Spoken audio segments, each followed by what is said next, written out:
Kevät-talvella Hähnenmäen ympäristön poluille ajettujen murskeiden alta oli jää ja lumi sulanut. Lauantaina aloitettiin polkujen tasaaminen. Voimalla 7 miehen. Ritva huolehti muonituspuolesta.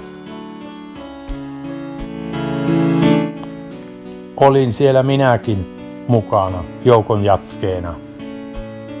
Syönnin jälkeen jatkettiin reippaasti töitä.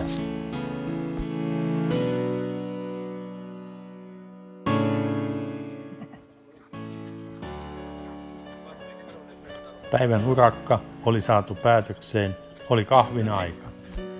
Suuret kiitokset Hankaveden jahdin miehille ja Raimo Oksaselle.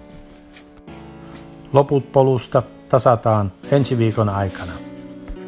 Myös Peikkolassa on osa uusista kalusteista jo paikallaan. Seuraavana onkin paikkojen viimeistely ja ympäristön siistiminen.